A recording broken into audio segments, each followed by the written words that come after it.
Meeting of County Council will come to order. Please rise for the Pledge of Allegiance. I pledge allegiance to the flag of the United States of America and to the republic for which it stands, one nation, under God, indivisible, with liberty and justice for all.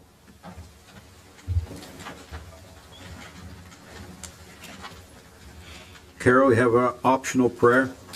Yes, I do. Thank you, Mr. Chairman. Let us pray.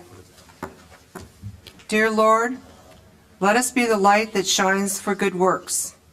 Our thoughts and deeds should be genuine and hold fast to what is right. Be our guide that we should not become against one another, but work for all. We are the ones chosen to speak for all, and let us do it with compassion, kindness, humility, meekness, and patience. We ask this in the name of our Lord, Jesus Christ. Amen. Roll call, Mr. Clerk. Mr. Anderson, Here. Mrs. Fatika, Here. Dr. Faust, Here. Mr. Horton, Here.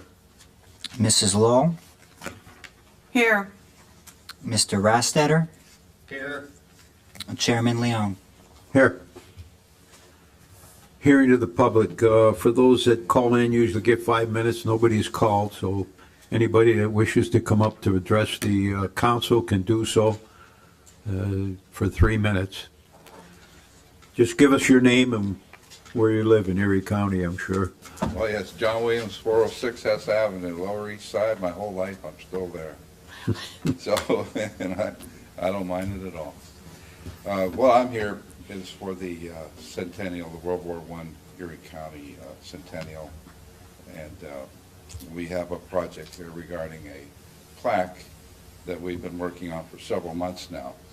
And what that plaque is going to be is a place for the names of the killed in action from World War I from Erie County. That's something that's never quite been done. It's been done like in a different little communities, but the county never quite got to that point. But again, we had the Veterans Stadium, which was built in 1924, and that was to honor those, well, at that point they were all young men. And we did have women, I think, that supported all that too. So anyway, what we want to do is put that plaque in the park called the Triangle, I believe, and have them, you know, their names along with other heroes from our other conflicts, World War II, Korea, Vietnam, and then we also have the Purple Heart, which honors every man and woman that was killed as a result of being in harm's way. So it kind of like it'll complete that circle for the modern history of our country as far as the different conflicts that we've had to become involved with. So I just want to tell you what we're doing. You know, we're very enthusiastic about it, and got a tremendous brain trust, including Mary Jane Koenig, former teacher at East High, and just a tremendous person when it comes to avocation for World War I. She's just amazing. But we have other people that are just as academically far greater than I am. Bill Welsh, Mark Steig, and Silverthorne, and Beverly Baylog. I had to watch that. But they're from all around the county. You know, so we've got quite a group there. And one of the other things we're going to do along with this plaque, we hope, is we want to publish a book, and that will involve the personal histories of the families, as well as the history of the war and what Erie County had in their involvement. So, and the whole idea here is to have this book in the hands of every kid that we have in our educational system, no matter where, because it's lost in history. So let's bring it back. Let's do it in a good, positive way. So, and then we've all heard today, I'm sure, that they want to turn the park over to veterans groups up there, and that's a very, very interesting idea, very challenging. And this is like one of the steps to do this. But we'll go into that maybe sometime later. So anyway, but thanks for allowing me to talk too. Okay. Good to see everybody again too. Good to see you. Thank you, Thank John. you. Anyone else from the public wish to be heard? My name is Mary Jane Phillips Koenig, and I'm the chair of the Erie County World War I Centennial Committee. I would really first echo what John Williams said, but I'd also like to thank you for supporting and creating the proclamation for the Bells of Peace that took place on November 11th, 2018, where there were churches and other entities all over the county ringing their bells in memory of the armistice of 1918. So thank you very much for doing that, and we appreciate your support. Thank you. Thank you. Anyone else? Once, twice, third and last time. Thank you very much. Mr. Chairman, Go ahead. could I just mention in full disclosure that both myself and Thad are on that committee as well. So I don't think they purposely left us off mentioning that, but for potential projects that come down the road, I just wanted to make sure everybody was aware of that.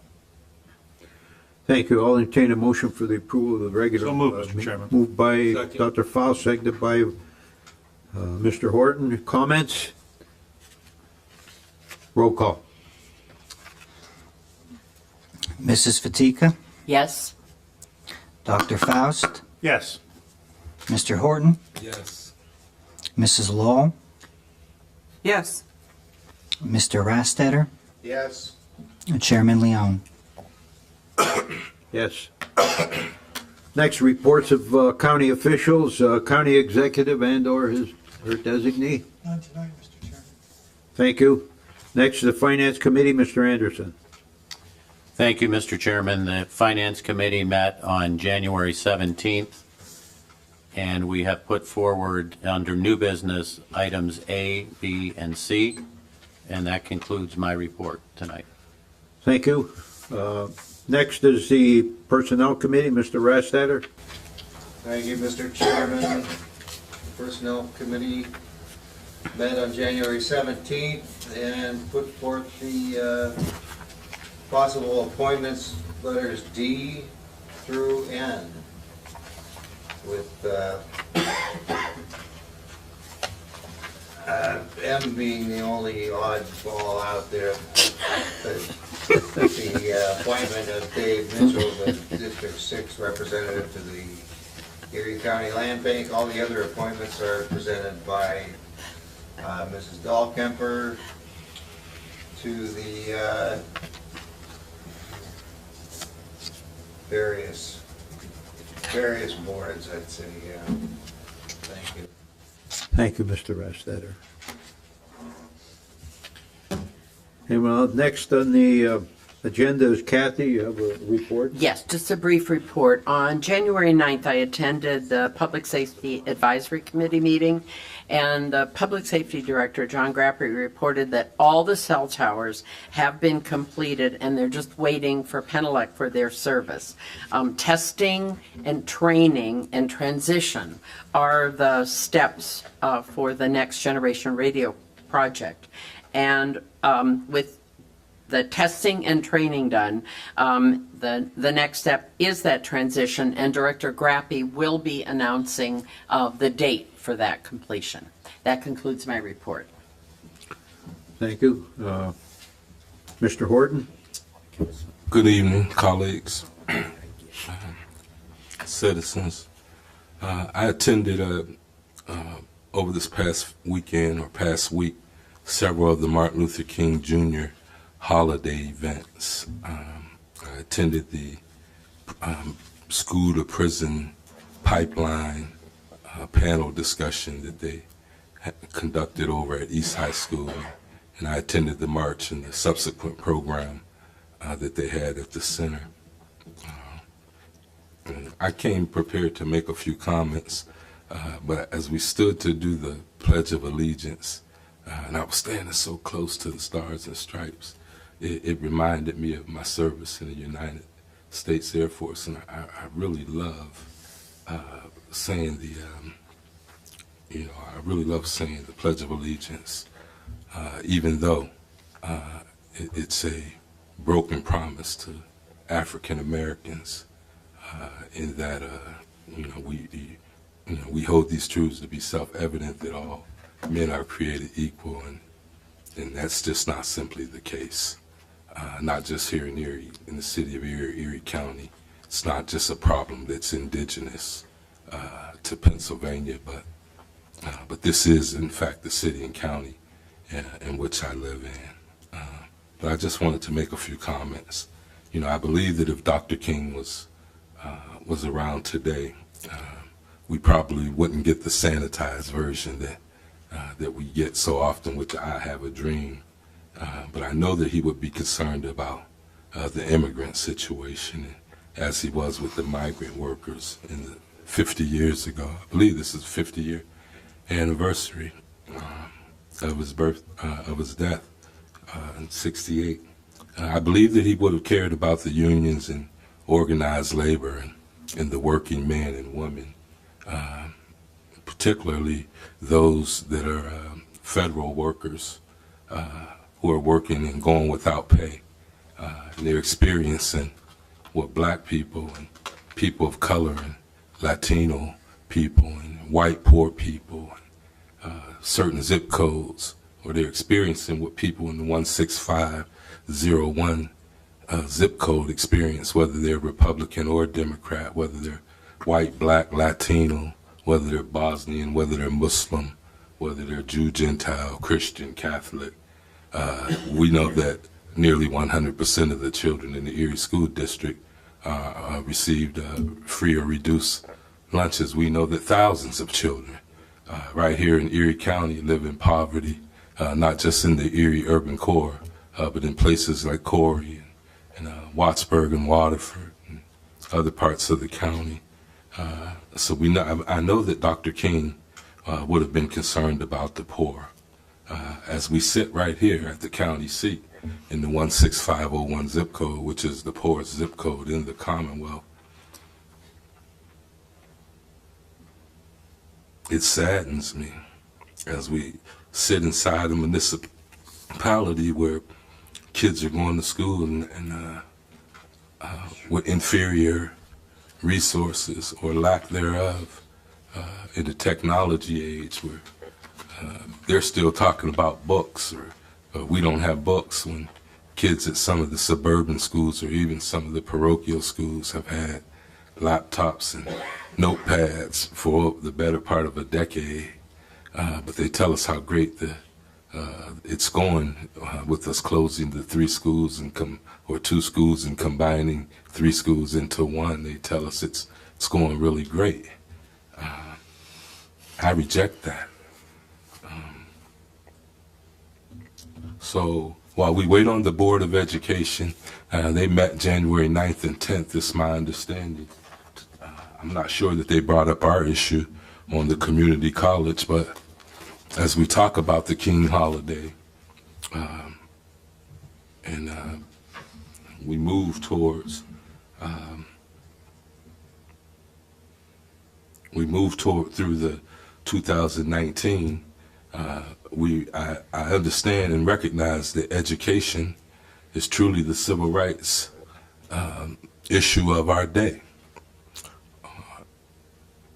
And so we have a gentleman that comes here week in and week out and rails about the Erie Regional College, which I support. I don't think it pales into comparison to what we need, but any opportunity that Erie County children get is a plus. And so I applaud Erie Regional College in their method of delivery. But the scale of the problem here is such that we need a standalone Erie Community College. That more than anything is a vehicle to move our children. I don't care what side of the railroad tracks, what your ethnic makeup is, or what your social strata is, because wealthy people go to community colleges probably as much or more than those are poor, but we're paying for 14 of them across the state as it is right now, and we're getting zero ROI or zero return on our investment, while we listen to a powerful legislator at the end of the state who probably wants to run for statewide office tell us why this will work better for us. And I applaud Senator Wiley for including us in the 9 counties, or asking that we be included into the 9 counties at that time. It was a great idea when we were in that time and space. But Erie is undergoing a revitalization, a renaissance. We've invested $1 billion.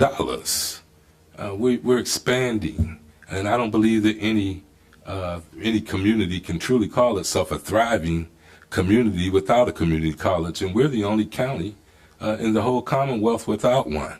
And our poverty rates are abysmal, and I believe it's a reason why Pennsylvania remains number 47 out of 50 states in job creation.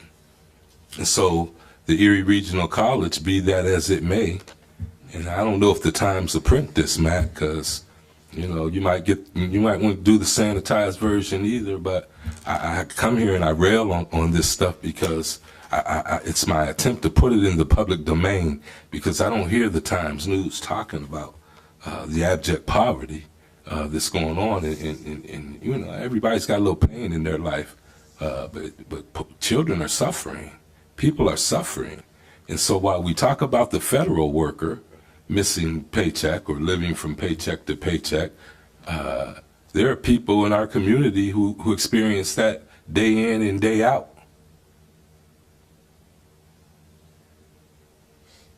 Day in and day out.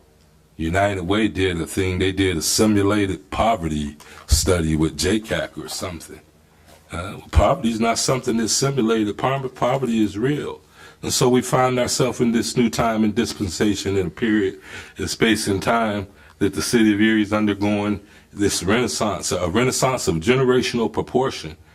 And the challenges are still plenty, but a community college is essential to us becoming what we need to become. And so I'm not understanding, because the city of Erie, which I talk about even here at county government, because of my constituents, not mine, but our district is within the city proper limits. And we're seeing gentrification. You can almost take the old red line map from the 30s and place it over the Erie Refocus map as a facsimile. The red line map was where they discouraged investment. Down here along the bayfront, along the railroad tracks where I grew up, where it pushed us down there in a place called Jerusalem or New Jerusalem, after they resettled us from West 11th Street, where all the parking lots are, when a plan came through like this, similar, called the redevelopment plan. And it broke up homeowners and made them renters. So I see the nonprofits' footprints getting bigger. 45% of the second legislative district of the county is already tax exempt. Yet we want to do LERTA on the bayfront. We want to give to the haves.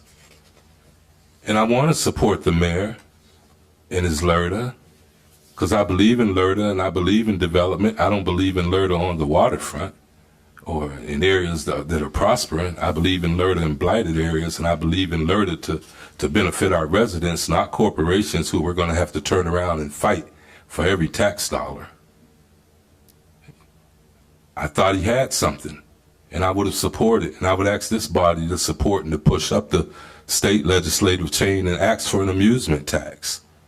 While the Erie Events has over $1 billion in assets, Warner Theater, Jerry Park, Erie Insurance Arena, Sheraton, Marriott, Convention Center itself, 2 parking ramps, and a $600 million projected proposal. And oh yeah, who doesn't pay taxes on any of them. And by the way, we need a 10-year LERTA. And I think that's immoral. I think that's a wall. And so while we argue about the wall that our president wants to build. If poverty is not a wall, then what is? It's walling people into hopeless circumstances, while 3 out of every 4 black males in America are incarcerated. And those numbers are no different here in Erie County. They're under some form of incarceration, whether they're physically locked up or under probation or parole. And I just thought it would be appropriate during this King Celebration Week. I thought that it would be remiss if I didn't take this opportunity, because it's an opportunity that took 200 and however many odd years the county is for me to get here, is that there's never been anyone here like me to come and say these things. And it's not to denigrate, because I love this country. I swore to defend it against all enemies, foreign and domestic.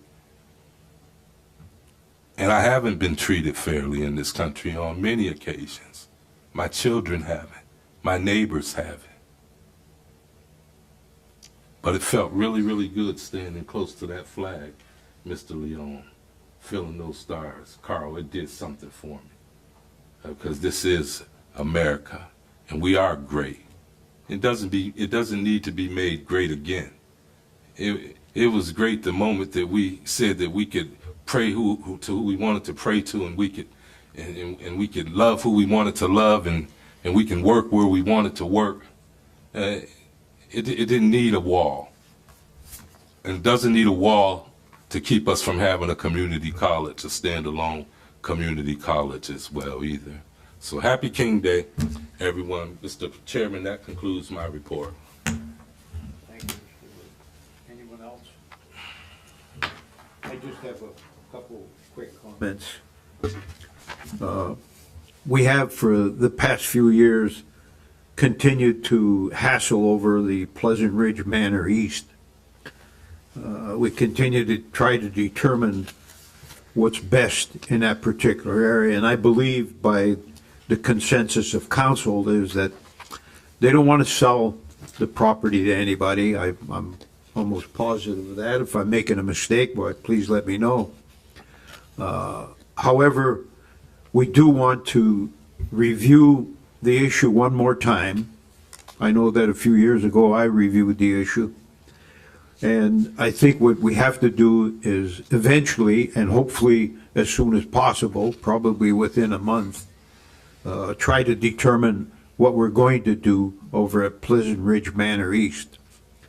We are spending approximately $60,000 a year just to maintain a facility that's empty. And what I'm going to do is, I indicated even in caucus that I was going to appoint 3 members. I'm appointing Carl Anderson as the chair, and Mr. Horton and Carol Lull as a committee.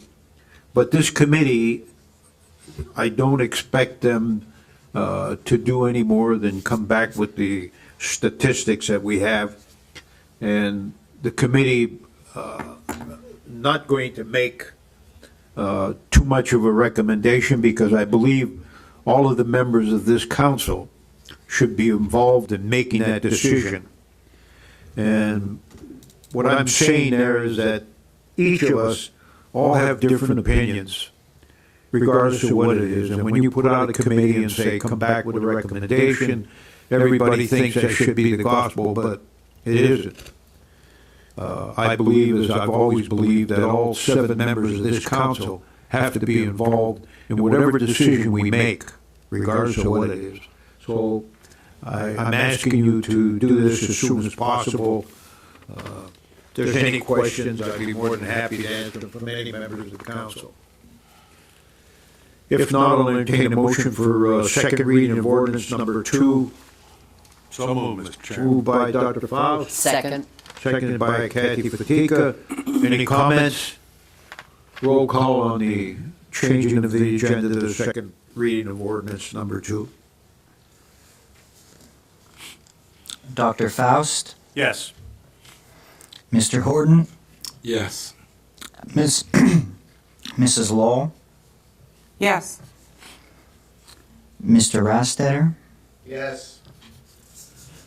Mr. Anderson, Mr. Chairman, just for clarification. Yes, We're amending tonight's agenda to move this to a second reading. that's correct. That's what we're voting on. Yes.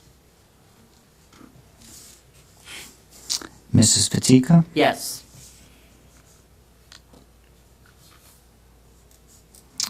Chairman Leon.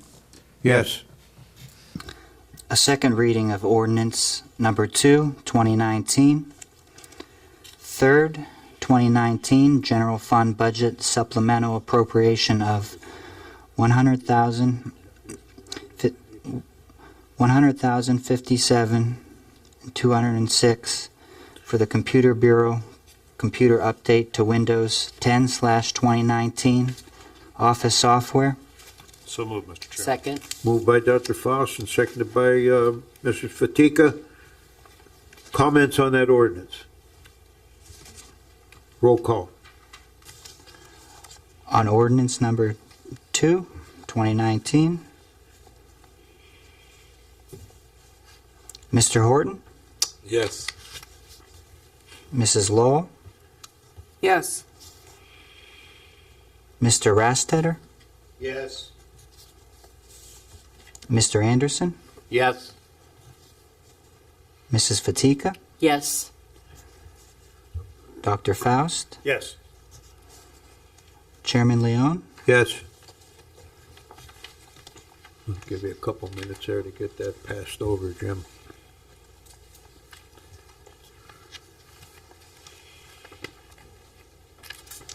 Okay, I'd like to have resolution number 2 in title only, please, Mr. Clerk. Resolution number 2, 2019, approving permanent easement agreement between the County of Erie, Waterford Township, and Pennsylvania Electric Company. So moved. Moved by Mr. Fatika, Second? seconded by Dr. Faust. Comments? Roll call. On resolution number 2, 2019, Mrs. Lowell, Yes. Mr. Rastetter, Yes. Mr. Anderson, Yes. Mrs. Fatika, Yes. Dr. Faust, Yes. Mr. Horton, Yes. Chairman Leon. Yes. We have resolution number 3 read in title only, please.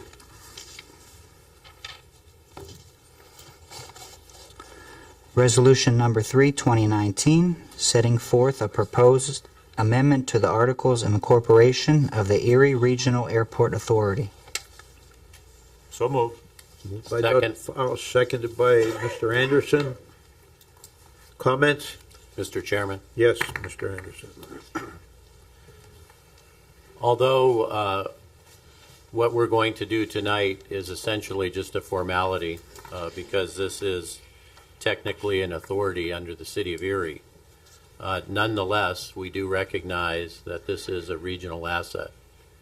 And not only a regional asset, but a regional asset in which this body has invested in the recent past nearly $20 million to help fix, renovate, and maintain. And so this body and all of Erie County has a stake in ensuring that we have a first-rate and first-class airport for our community. Because, in fact, it is not only just a regional asset, but it is a very important part of any economic development that occurs within this community.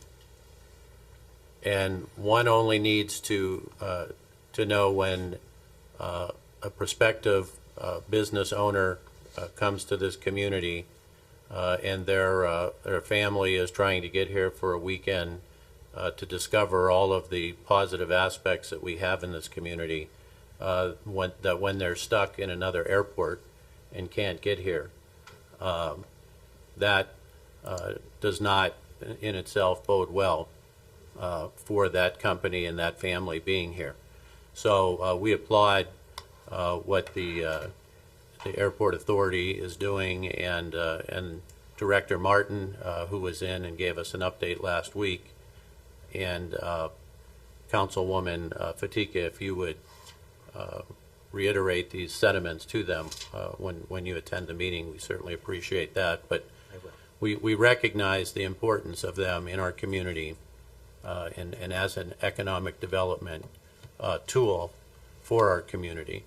And so as they undertake their next 50 years and the renovations that they're talking about, we want to make sure that they're first class, first rate, and that they really put our foot forward in the best of light as we have numerous people coming in and out of our community. Thank you, Mr. Chairman. Any other comments? Mr. Chair. Mr. Horton? Yeah, that was so eloquently spoken by my colleague, and I concur with all of the statements that he made. We will adopt a 50-year charter, or we will amend the current charter for another 50 years, which I'm opposed to, just for the sake of austerity. I'm not opposed. Mr. Martin came in, did a great job, and he explained to us what it was for, and I get it. But as with the EMTA authority, I also thought it was just bad public policy to tie up public resources for that amount of time. And we're aware of the length of the charter has some relationship to our ability to gain bonds or to do any additional capital improvements or otherwise out there. But I think and I feel that a 25 or 30-year charter would suffice for what we're attempting to do. Mr. Martin stated that every grant that we get, the charter automatically goes another 20 years or so anyway. And so mine is more or less just a protest vote. I do believe in us having a first-rate airport. I do believe that we have first-rate employees at the airport and first-rate leadership under Mr. Martin. But I want to do a protest vote, and I won't be supporting the 50-year charter tonight for austerity reasons. I just think that it's unwise to tie up public resources for such a long amount of time. I felt that way with the EMTA charter, and I feel that way. I just think there's a new paradigm in the way that we'll be doing things, and I don't know what the world of transportation holds, and things are changing so rapidly. 50 years just seems like a really long time. So, thank you. Any other comments? Roll call on resolution number 3, Mr. Clerk.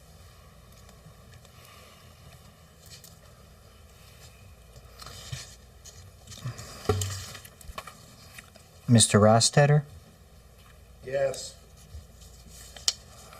Mr. Anderson, Yes. Mrs. Fatika, Yes. Dr. Faust, Yes. Mr. Horton, No. Mrs. Lowell, Yes. Chairman Leon. Yes.